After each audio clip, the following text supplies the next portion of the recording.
Hello everybody, thank you so much for coming out.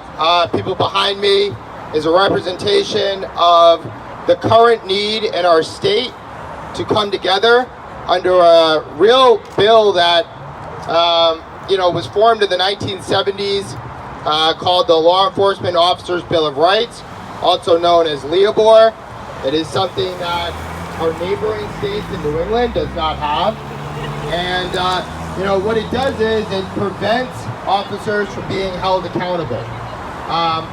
Obviously, it is no secret to anybody here that this summer has been very violent, right? It's been violent in our community with our own people. It's been violent from the police interaction with our kids. And that's one of the main things, right? It's the children. At this point, we have family members that have been affected by police brutality here.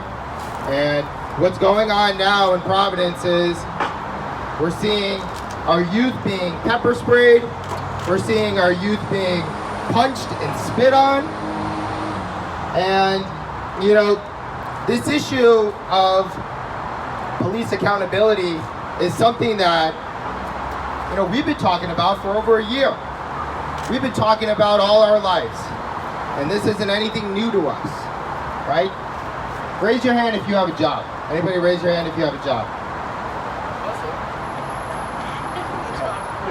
Right, so any of you have a job, you know that if you do something wrong, if you spit on a coworker, if you punch a coworker, if you swear at a coworker, even if you make a dirty look in some places, you are reprimanded, you're held accountable, you're fired.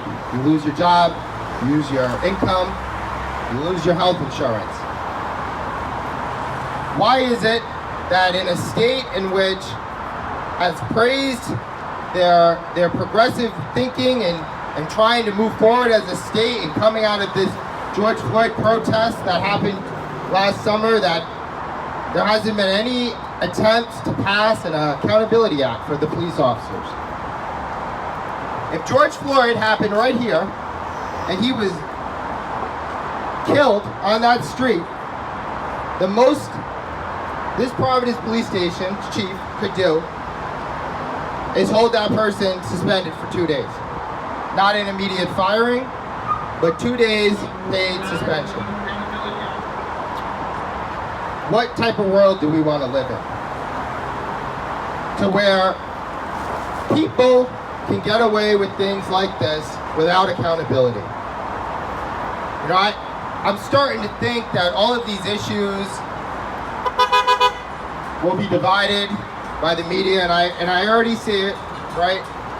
No one is saying that the actions taken by those children are right. I think we can all agree on that. But it is not okay for once you are arrested to brutalize and kick and spit on those children.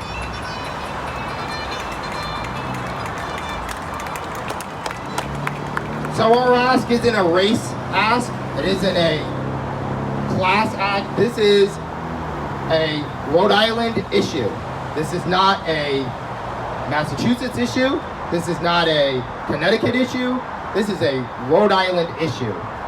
And the citizens in Rhode Island need to come together, no matter what your race is, no matter what your income level is, no matter how you feel about Black Lives Matter, and use this opportunity to make sure that police officers are accountable here in this state.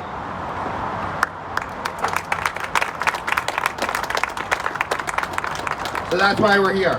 We're incredibly happy to have multiple candidates that are running for office, some already elected.